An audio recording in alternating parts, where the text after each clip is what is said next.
Vamos à leitura da palavra de Deus, Neemias 8, do 13 ao 18.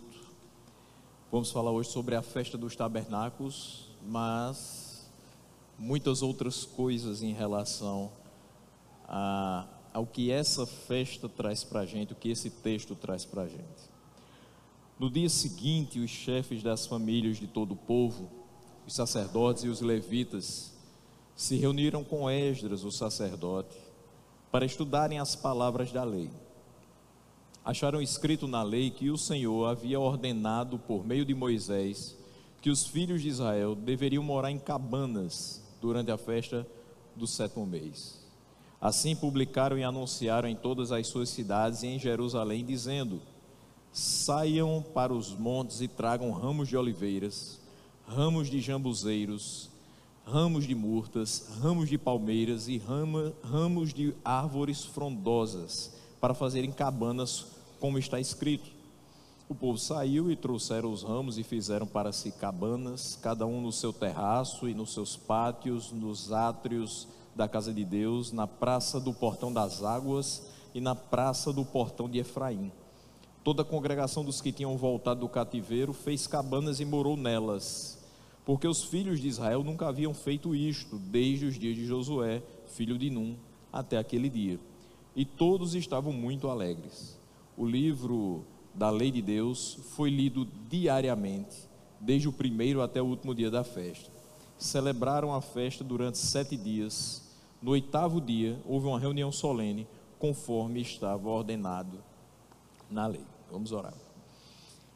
Senhor, nós te damos graças por mais um domingo pela manhã, em que nós subimos à tua casa para escutar a tua voz.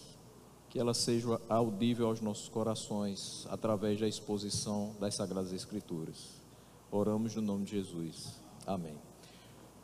Você fica com a Bíblia aberta nesse texto. Os demais nós teremos auxílio dos nossos irmãos para compreendê-los. Há exatos 15 dias nós estávamos aqui falando a parte inicial de Neemias 8, e como eu falava para o pastor Rony, logo na sequência, ao término da pregação, foi exatamente o momento que meu pai estava internado, e Deus nos sustentou naquele momento.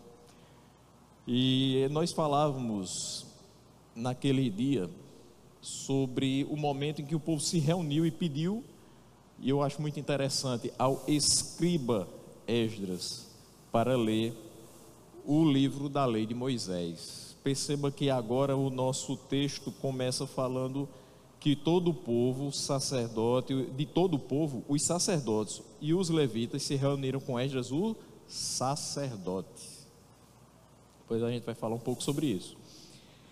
Então o povo tinha se reunido e pedido que Esdras lesse a lei diante dele. Esdras e um grupo de 13 levitas promoveram a leitura e a explicação da palavra de Deus durante cerca de 6 horas para um povo que estava atento e reverente, porque esse povo permanecia de pé durante a leitura da lei. Ao passo que essa leitura era feita e a palavra era explicada, o povo chorava. Mas não era para ser assim necessariamente, porque não era um momento para que houvesse lamento. Mas a palavra que era lida e explicada, para uns, levou a lembrança de antigas verdades que há muito eles não ouviam. A mesma leitura e a mesma explicação serviu para outros, para que eles pudessem se arrepender dos seus pecados. E assim continua sendo todas as vezes que a palavra é lida e é explicada. Ela vai ser direcionada para aquilo que o Senhor quer que ela faça. Ou seja, ela não volta vazia, sem que ela cumpra aquilo para o que ela foi estabelecida. Seja o arrependimento de muitos, seja o reforço da condenação de outros, e também a edificação daqueles que já a conhecem. Mas aquele de fato não era um momento para que as pessoas chorassem, Não era interessante que eles ali estivessem lamentando. Era um momento que deveria ser de alegria e celebração, em que seria evidenciado o fruto do Espírito naquela congregação, pelo amor ao compartilhar com os necessitados, a alegria ao comer e beber diante do Senhor, a paz ao acalmar o medo do coração e descansar em Deus. Então aquele dia foi consagrado ao Senhor porque o povo agiu em conformidade com a lei de Deus. Tudo que ali estava lido e que foi explicitado foi também traduzido em prática do povo. E a obediência do povo fez com que ele se alegrasse e festejasse e também compartilhasse a sua abundância com aqueles que eram mais necessitados. Aqui hoje a gente tem esse trecho de 6 versículos que finaliza o 8º capítulo, sobre um momento em que o povo lida com as Escrituras, mais uma vez, só que agora não a grande congregação, mas aqui nas Escrituras que serão lidas, que serão estudadas, se encontrará o que era instrução para a festa dos tabernáculos. Então, vamos aqui ao texto, versículo 13, mais uma vez a gente observa ele, que diz: no dia seguinte a quê? A leitura coletiva e a explicação da lei diante do povo. Ou seja, no dia seguinte que Esdras leu a lei diante do povo, os chefes das famílias de todo o povo, os sacerdotes e os levitas se reuniram com Esdras, o sacerdote, para estudarem as palavras da lei. Interessante que agora o grupo se afunila um pouco. Não é mais todo o povo que se reúne para ouvir a leitura, agora é chefes de famílias, sacerdotes e levitas se reunindo para estudar as palavras da lei.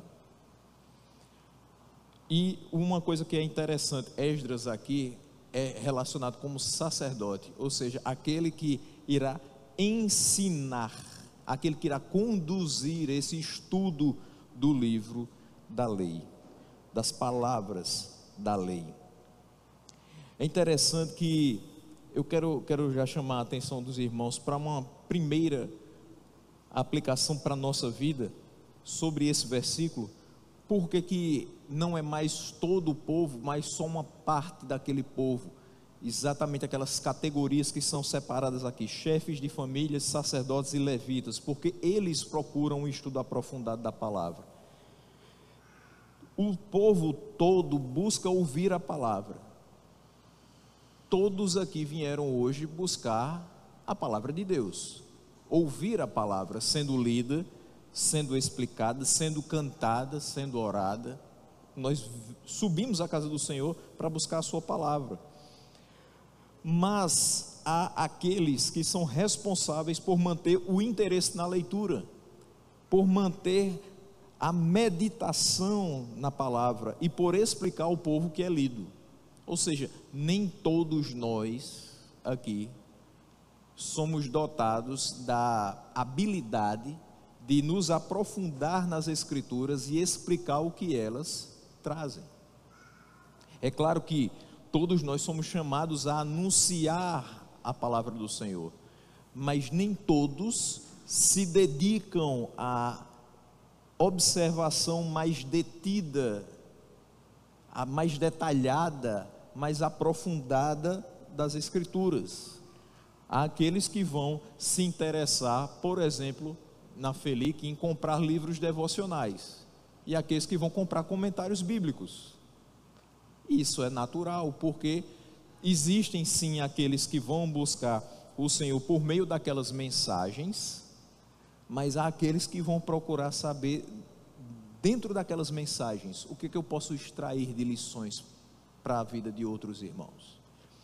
Então, existe um interesse diferente, existe uma necessidade diferente, existe uma responsabilidade diferente. Então, esses que são aqui apresentados devem buscar sim maior aprofundamento na palavra e maior preparo para a entrega da mensagem que ela expressa nas suas linhas sagradas. Os sacerdotes e levitas tinham essa função do ponto de vista ministerial, Ou seja, eles supriam o povo do conhecimento bíblico nas reuniões coletivas, como nós pastores fazemos semana após semana nos nossos cultos ordinários. Mas os chefes das famílias também o faziam e devem fazer. O quê? O suprimento do conhecimento bíblico, só que no contexto familiar, mais individual. Eles são os sacerdotes do lar. E é isso que a gente precisa, de uma vez por todas, colocar na nossa mente. Muitas vezes o que a gente tem percebido são as nossas irmãs arrastando, por assim dizer, os seus maridos para dentro da igreja, porque às vezes eles estão desestimulados, são aqueles que mais criticam a organização eclesiástica da igreja, são aqueles que primeiro decidem sair e se afastar, e as irmãs ali segurando as cordas e dizendo: não, vamos continuar, vamos orar comigo, vamos comigo para o culto, não me deixe só na calçada, não, entre. Quando deveria ser o contrário, a responsabilidade de trazer toda a família, não só a esposa, mas os filhos, os netos e todos aqueles que Deus lhe der ao seu redor, deve ser do sacerdote do lar. Ou seja, quem deve levantar 6 horas da manhã, e eu estou dando aqui uma colher de chá, que poderia ser até mais cedo, mas como nosso culto é 9h30, quem deve levantar no domingo 6 horas da manhã, tomar banho, começar a fazer o café e dizer: vamos nos arrumar para ir para a igreja, é você, meu irmão. E eu digo isso para que você dê toda a oportunidade de sua esposa se arrumar com tranquilidade e vir à escola dominical, para que também ela não diga: ele me chamou perto da hora da escola dominical, eu não tive nem como me arrumar. Ou então, tive que fazer o almoço antes, meu irmão, no domingo. Ninguém deveria nem trabalhar. Outra dica para você: além do suprimento do conhecimento bíblico, supra também o almoço do domingo. Compra uma quentinha, sai para jantar, para almoçar com ela. Nada deve ser motivo para que a gente não venha, mas é sua responsabilidade conduzir sua família. Para isso, você deve buscar o entendimento da palavra do Senhor.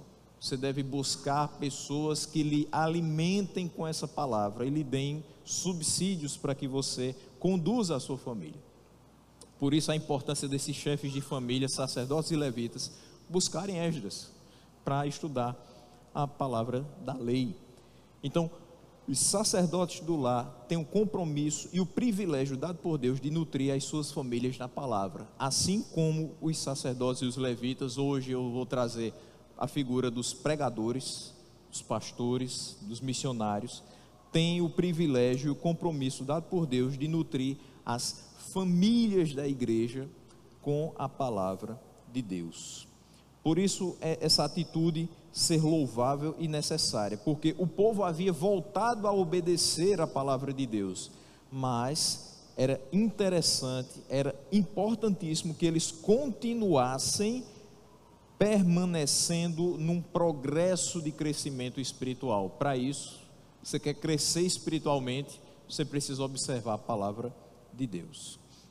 No versículo 14 ele vai dizer o seguinte: acharam escrito na lei que o Senhor havia ordenado por meio de Moisés que os filhos de Israel deveriam morar em cabanas durante a festa do 7º mês. Ao estudarem com Esdras, eles acharam a legislação relativa à celebração da festa dos tabernáculos. É interessante perceber o seguinte: não quer dizer aqui que eles descobriram, está dizendo aqui que eles acharam. Eu encontrei comentaristas que diziam assim: nesse momento eles descobriram o que se dizia a respeito da festa dos tabernáculos. Mais na frente a gente vai perceber que eles sempre comemoraram essa festa, mas desde os tempos de Josué eles estavam falhando em observar a palavra. Daí a necessidade de voltar à leitura para poder voltar à obediência. E aqui vai um segundo ponto: como é que o crente em Cristo pode ser obediente ao Deus que o salvou, senão observando a sua palavra.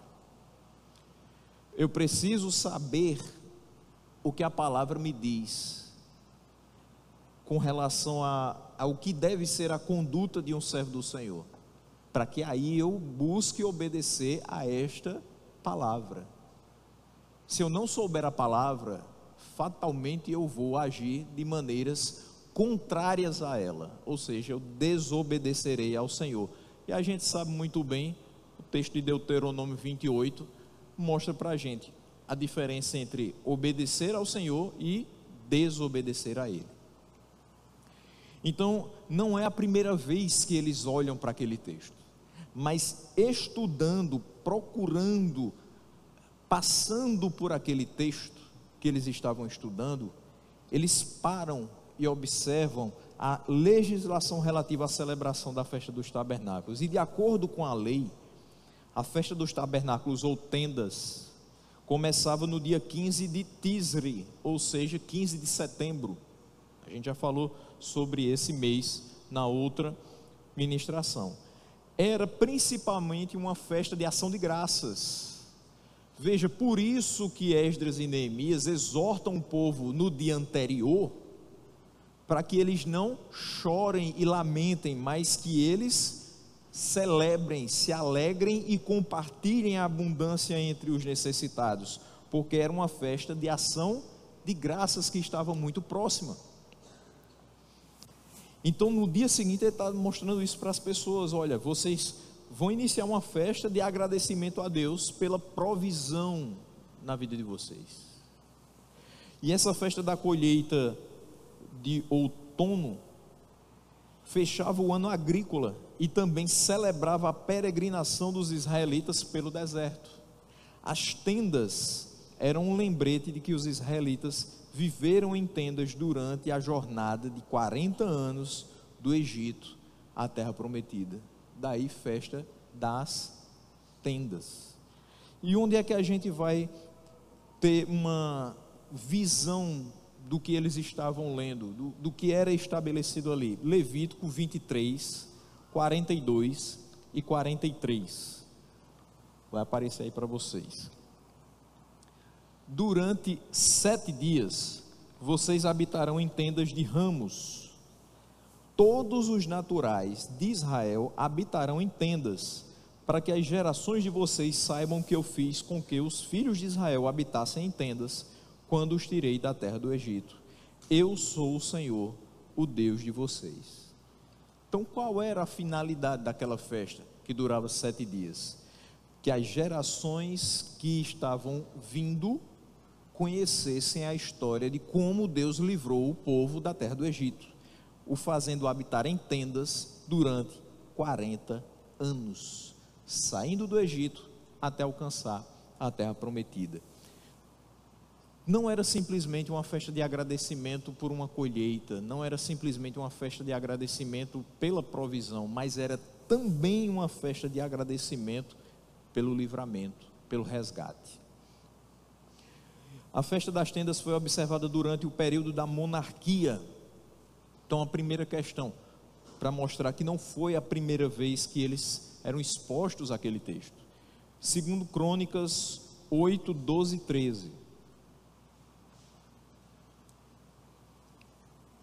Então Salomão ofereceu holocaustos ao Senhor, sobre o altar que havia sido edificado ao Senhor diante do pórtico, e isto segundo o dever de cada dia, conforme o preceito de Moisés, nos sábados, nas festas da lua nova e nas festas fixas, 3 vezes por ano, na festa dos pães sem fermento, na festa das semanas e na festa dos tabernáculos.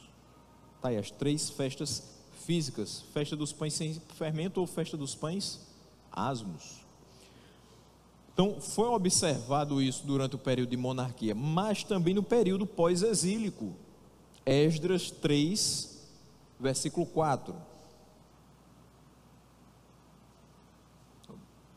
Deixa aqui para os irmãos observarem junto comigo. Esdras 3 e versículo 4. Celebraram a festa dos tabernáculos, como está escrito, e ofereceram holocaustos diários, segundo o número ordenado para cada dia. Então veja, período de monarquia, eles cumpriam o que estava escrito na lei do Senhor. Período pós-exílico, da mesma forma. Durante o período da igreja primitiva, isso também acontecia. Era a única festa que ordenava que os israelitas se alegrassem diante do Senhor. Era isso que estava ali exposto, era isso que eles estavam estudando. Era sobre isso a festa dos tabernáculos. E eles vão ver no versículo 15 e no versículo 16 o que eles deveriam então fazer, já que há tanto tempo eles não faziam. Então, versículo 15 e 16: assim eles publicaram e anunciaram em todas as suas cidades e em Jerusalém, dizendo: saiam para os montes e tragam ramos de oliveiras, ramos de jambuzeiros, ramos de murtas, ramos de palmeiras, ramos de árvores frondosas, para fazer cabanas, como está escrito. O povo saiu e trouxeram os ramos e fizeram para si cabanas, cada um no seu terraço e nos seus pátios, nos átrios da casa de Deus, na praça do portão das águas e na praça do portão de Efraim. Eu acabei de ler aqui com os irmãos no texto lá de 2 Crônicas, que Salomão ofereceu holocausto ao Senhor sobre o altar que havia edificado ao Senhor diante do pórtico. E onde é que eles vão agora fazer as suas cabanas? Diante dos portões, na praça do portão das águas, na praça do portão de Efraim. Mas além disso, eles também se utilizam dos seus terraços, dos seus pátios e dos átrios da casa de Deus. Ou seja, eles procuram agora seguir exatamente o que eles estavam observando nas Escrituras. Então, os habitantes de Jerusalém ergueram as tendas ao lado das suas casas, alguns também sobre os seus telhados, enquanto que aqueles que habitavam a área rural ergueram tendas em espaços abertos, como os átrios do templo e nas praças ao lado das portas das águas e de Efraim. E essa ação seguiu o que está escrito em Levítico 23, do 40 ao 43. Vamos observar esse texto. No primeiro dia, aqui é a explicação de como eles deveriam agir durante a festa. No primeiro dia da festa, peguem para vocês frutos das melhores árvores, ramos de palmeiras, ramos de árvores frondosas e de salgueiros. Isso está presente no nosso texto lá de Neemias. Durante 7 dias vocês se alegrarão diante do Senhor, o seu Deus. A exortação anterior, no dia anterior, que foi feita por Esdras e Neemias, é uma festa de celebração. Então, alegrem-se. Durante 7 dias, assim, aí voltando aqui, celebrem esta festa ao Senhor durante 7 dias cada ano. Ou seja, isso não deve ser algo esporádico, isso deve ser um hábito para vocês, deve ser todo ano, uma celebração de 7 dias. É estatuto perpétuo de geração em geração, ou seja, tudo aquilo que estava sendo estudado pelos chefes de famílias, pelos sacerdotes e pelos levitas, deveria ser passado de geração em geração. Quando aquela geração de chefes de famílias, sacerdotes e levitas passassem, a próxima geração já deveria ter o conhecimento para continuar celebrando ao Senhor todos os anos. E aqui eu quero só um parênteses nesse texto. Por que a importância tão grande que a gente tenha as pessoas mais jovens da igreja ouvindo a palavra? Por que a gente se preocupa tanto que haja uma qualidade naquilo que é ministrado ao coração das crianças lá nas salinhas? Por que a gente se preocupa tanto em ter um momento de estudo com os adolescentes num sábado às 4:30 da tarde? Por que a gente faz sempre o convite, às vezes quase que desesperado de dizer assim: traga seu adolescente, traga seu jovem no culto dos jovens no sábado à noite. É porque a gente está passando. A gente está passando. Faz 20 anos que eu era adolescente. Alguns aqui talvez faz 40 anos que saíram da adolescência. E a gente não sabe em que momento Deus vai nos chamar. Mas o importante é que quando Ele nos chamar, nós tenhamos a convicção de que nós deixamos a palavra implantada no coração dessas pessoas. Porque essa é a nossa responsabilidade, essa é a nossa missão. Então, se você quer que seu filho siga o caminho que você tem seguido, ensine a ele a palavra. Você quer que seu neto seja um homem de Deus, você quer que sua neta seja uma mulher de Deus, ensine desde agora a palavra, a como cumprir tudo aquilo que essa palavra estabelece. Não espere para amanhã. Às vezes a gente não tem um amanhã. Nós precisamos o tempo todo, de geração para geração, passar o ensinamento da palavra. Não tem nada que sustente a nossa vida a não ser o ensinamento da palavra. E aqui eu digo a vocês, meus irmãos, quando você entra numa ala vermelha de um trauma, numa UTI, diga se você não trocaria todos os papéis de certificados, de diplomas que você tem, por uma bolsa de sangue. Porque aquele papel não salva a vida. Todo o meu conhecimento era nada. Nada. O que eu posso fazer? Mas todo o conhecimento técnico, acadêmico. Mas o conhecimento da palavra de Deus faz com que a gente não se desespere, mantenha a calma e continue confiando nele. Isso é importantíssimo. Esse meu discurso não é anti-intelectual. Eu quero que você se especialize enquanto você puder. Mas eu quero que você se encha muito mais do conhecimento de Deus. Porque Ele não só sustenta você aqui agora, mas também na vida por vir. É isso que sustenta a gente. Se não for a palavra de Deus, a vida da gente não faz o menor sentido. Então, é um estatuto perpétuo de geração em geração. No 7º mês vocês celebrarão essa festa. Durante 7 dias vocês habitarão em tendas de ramos. Juntar esses ramos para quê? Para formar essas tendas, para formar essas cabanas, para ficar 7 dias. 7 dias sob essas tendas. Todos os naturais de Israel habitarão em tendas, para que as gerações de vocês saibam que eu fiz com que os filhos de Israel habitassem em tendas, quando os tirei da terra do Egito. Eu sou o Senhor, Deus de vocês. Lembrando do que a gente viu até terça-feira passada, por que toda essa movimentação? Por que toda essa construção de tendas para habitar só uma semana? Para que as pessoas daquela geração e de outras gerações conhecessem o eu sou. Está aqui. Foi assim que eles ficaram quando eu tirei da terra do Egito.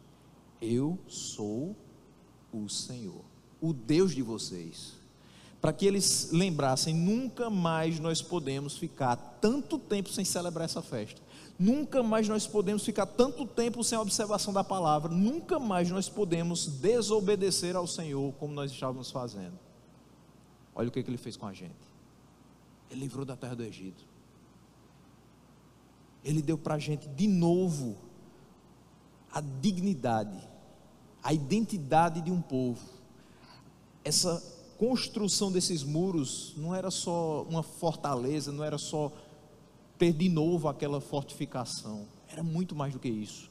Tudo isso Deus proveu na vida daquele povo. Então, que se observasse a palavra, que se fizesse exatamente como ela mandava, para que aquelas pessoas estivessem transmitindo para outras gerações quem era o Deus deles.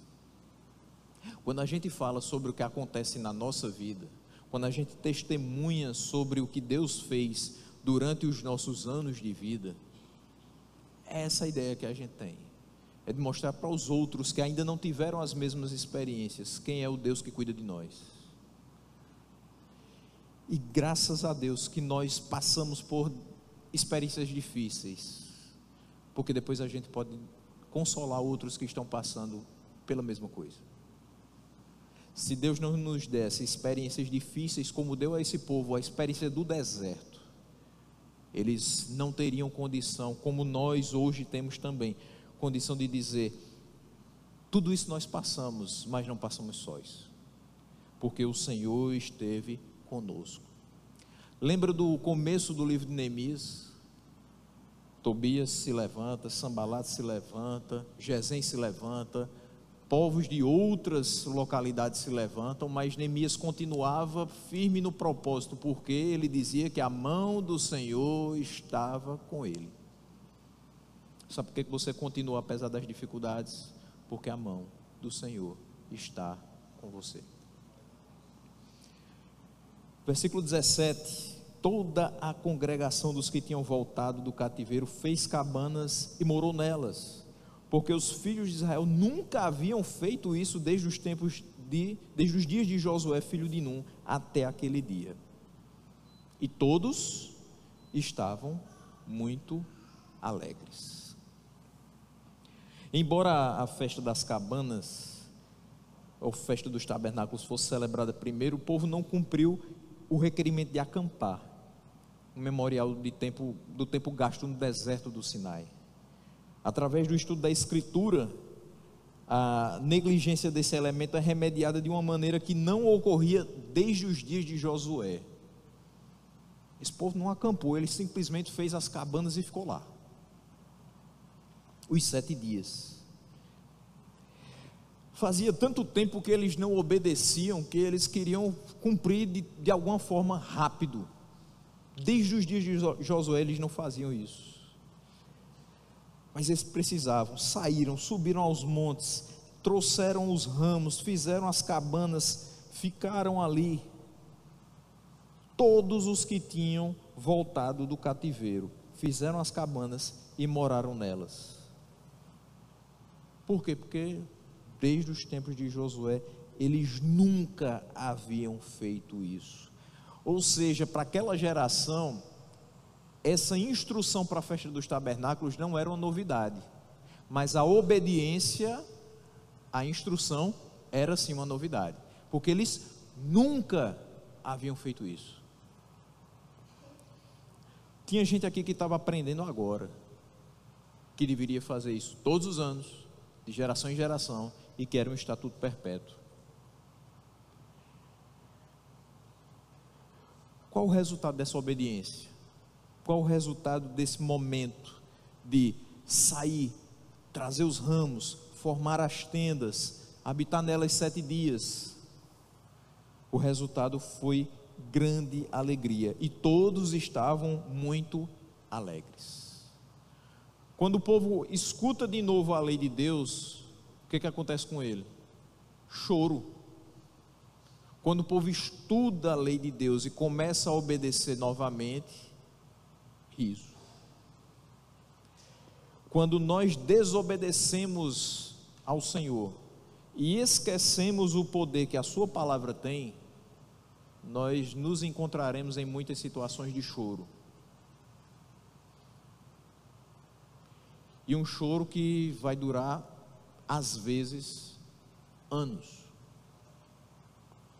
Porque nós não confiamos no seu poder, porque nós não observamos as instruções de sua palavra, porque nós não abrimos o nosso coração para perdoar os que nos ofenderam, porque nós não fomos generosos e compartilhamos a abundância que nós temos com os necessitados, porque nós não nos alegramos com os que se alegram, porque nós não choramos com os que choram, porque nós não tivemos paz no coração e descansamos na sua providência e na sua provisão.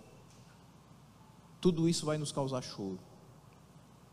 Mas quando nós voltamos os olhos para a palavra de Deus e passamos a ser obedientes a ela, nós vamos ter muitos motivos para sorrir, porque nós redescobriremos o Deus que sempre foi que é e que sempre será aquele que nos sustenta. Não podemos perder de vista quem Ele é, o que Ele faz e que nós precisamos dEle. Não podemos viver uma vida sem essa palavra, sem a sua presença. O comentarista Warren Wiersbe tem a seguinte percepção: Deus não nos dá alegria em vez de tristeza, ou alegria apesar da tristeza, mas alegria em meio à tristeza. Não é substituição, mas sim transformação. É inevitável que eu também utilize esse momento para testemunhar. Meus irmãos, quando na quarta-feira nós estávamos obviamente tristes, porque meu pai ainda estava no hospital. Algumas pessoas muito importantes mandavam mensagens, áudios, e aquilo dali foi fantástico, porque a gente ainda estava no momento de tristeza, ainda estava no momento de aflição, mas eu comecei a pegar meu celular e colocar do lado do ouvido do meu pai. Eu disse: pessoa tal mandou um áudio para você. E ele começava a escutar, e ele começava a chorar e dizer graças a Deus. Daqui a pouco eu lia outra mensagem que alguém mandava para ele, e ele começava a chorar e dizer graças a Deus. E aquilo dali foi acalmando o coração dele. Ou seja, Deus nos dá alegria em meio à tristeza. A gente ainda estava na situação, mas uma mensagem, uma voz ser ouvida depois de algum tempo, trouxe alegria. E a maior alegria foi que no meio dessas mensagens entra a médica dizendo: hoje o senhor vai ter alta. Então, meus irmãos, a tristeza existe. A gente não pode sublimar isso e dizer assim que são apenas nuvens escuras. Às vezes é tempestade mesmo. Às vezes tem raios e trovoadas, mas o sol brilha novamente. Ou seja, em meio à tristeza, Deus nos traz sempre alegria. E essa alegria pode ser em forma de uma palavra, pode ser um gesto, pode ser um toque, pode ser uma ligação, pode ser uma visita, pode ser qualquer coisa que traga um alívio no meio de tudo aquilo. Versículo 18, já estamos próximos do final. O livro da lei de Deus foi lido diariamente, desde o primeiro até o último dia da festa, e celebraram a festa durante 7 dias. No 8º dia houve uma reunião solene, conforme estava ordenado na lei. Você percebe que tudo é conforme estava escrito, conforme estava ordenado. O que esse povo está fazendo? Obedecendo, cumprindo a vontade de Deus. Então o povo celebrou a festa pronta e precisamente como a lei instruía, com o livro da lei de Deus tendo um papel central. Levítico 23, 36. Durante 7 dias apresentem ofertas queimadas ao Senhor. Essa é a primeira instrução. No 8º dia, vocês terão uma santa convocação e apresentarão ofertas queimadas ao Senhor. Veja aqui, celebraram a festa durante 7 dias. E no 8º, o que aconteceu? Houve uma reunião solene. Houve uma santa convocação. Mas o texto de Levítico 23, 36 termina dizendo o seguinte: é reunião solene. Não façam nenhum trabalho nesse dia.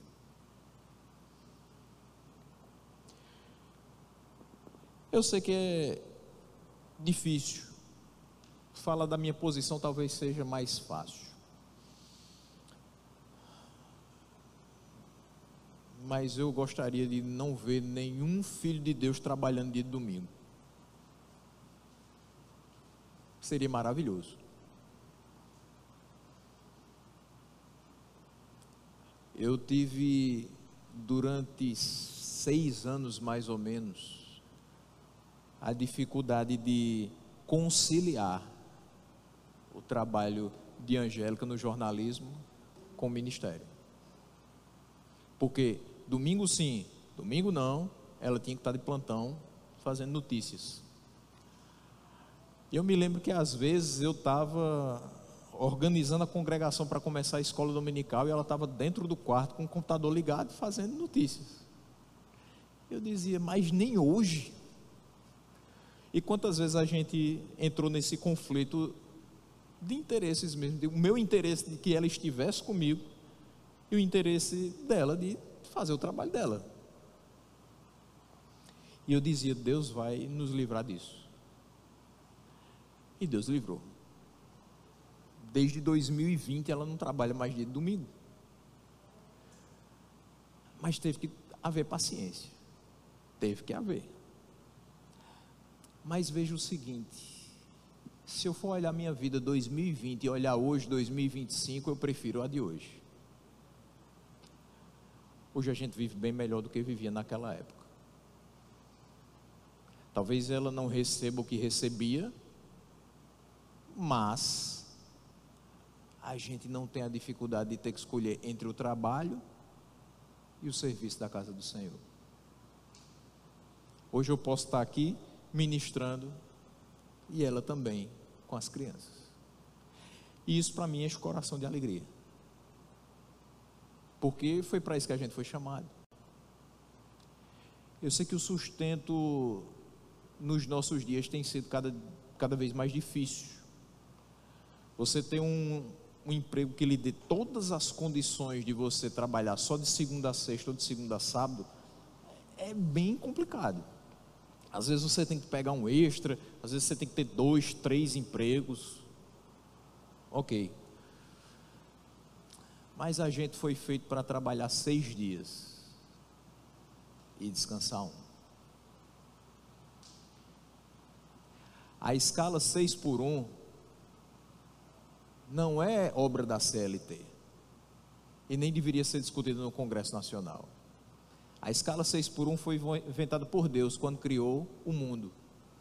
Ele criou tudo em 6 dias e no 7º descansou, nos mostrando que na nossa vida nós deveríamos reservar 6 dias para buscar o nosso sustento por conta do pecado que entrou no mundo.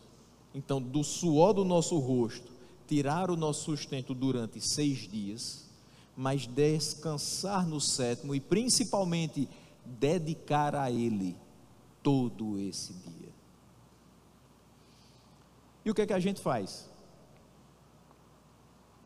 A gente não dedica o último, a gente dedica o primeiro, é o domingo. O domingo é o dia do Senhor, é o primeiro dia da semana. Se eu não estiver aqui dedicando a Ele toda a semana que se inicia, se eu não colocar nas mãos dEle todos os outros 6 dias que eu vou viver, se eu não buscar a sua face durante todos os outros 6 dias, então por que eu estou vindo para cá? Será que eu vou estar realmente confiante de viver tudo aquilo que eu vou passar? Será que eu vou ter condições de testemunhar de forma eficaz sobre a salvação que Ele me deu durante os outros dias, se no primeiro eu não me dedicar a estudar a palavra dEle e colocar no meu coração? Será que se eu só trincar o cartão, cumprir a tabela no domingo, será que de segunda a sábado eu vou ser aquilo que Ele requer que eu seja?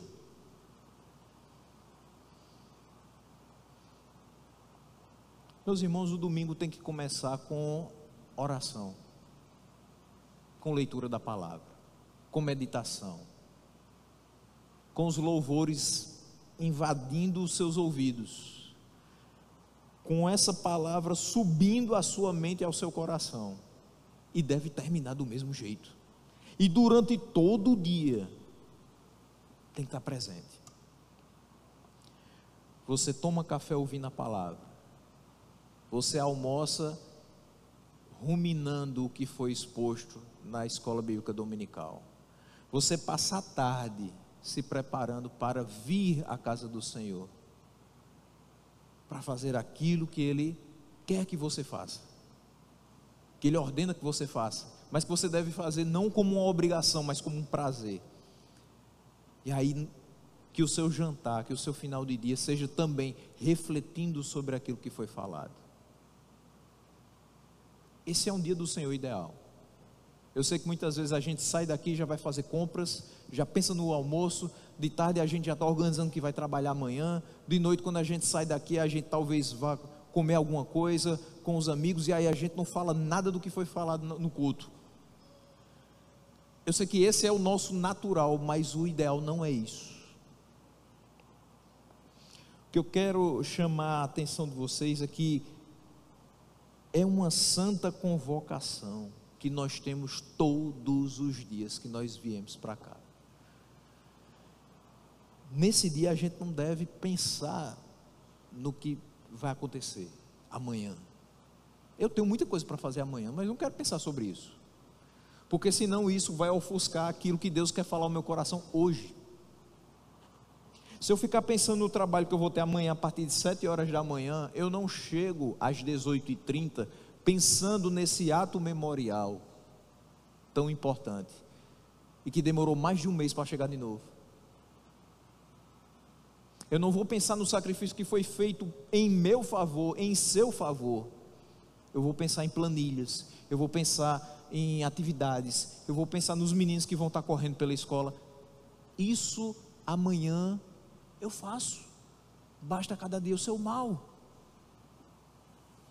Mas o hoje tem que ser vivido e vivido para a glória de Deus, e para que o hoje seja vivido para a glória de Deus, eu preciso me dedicar a esse dia do Senhor inteiramente. MacArthur observa que o principal não são as regras gerais, mas uma atitude pessoal, fidelidade e arrependimento humilde, um coração pronto para ouvir, de modo que o povo possa desfrutar da unidade com Deus na adoração. A regra sempre existiu, as instruções para a festa dos tabernáculos sempre existiram. Faltava o quê? Uma atitude. Volta para as Escrituras. Outra atitude, estuda as Escrituras. Vai gerar outra atitude, agora obedece às Escrituras, que vai gerar outra atitude, se alegra com essa obediência, se alegra em ser fiel a Deus, e apresenta a Ele um coração pronto para ouvi-lo. Essa é a nossa adoração. A gente traz aqui um coração pronto para ouvir a Deus. A gente traz aqui uma vida que vai buscar ser fiel a Deus, apesar das nossas debilidades. Nós conhecemos a palavra, falta atitude pessoal. Isso vai ser muito mais importante do que só conhecer a regra, é praticá-la. Esses irmãos aqui foram chamados a conhecer a palavra, a estudar a palavra e colocá-la em prática. Nós somos chamados a ouvir a palavra, conhecer essa palavra e também colocá-la em prática. Que hoje a gente possa colocar em prática o que diz 1 Coríntios 11, do 23 ao 32. Que a gente traga o coração grato e pronto para ouvir. Que a gente adore ao Senhor, cumprindo o estabelecido na sua palavra. Isso traz glória a Deus, e isso alegra o nosso coração.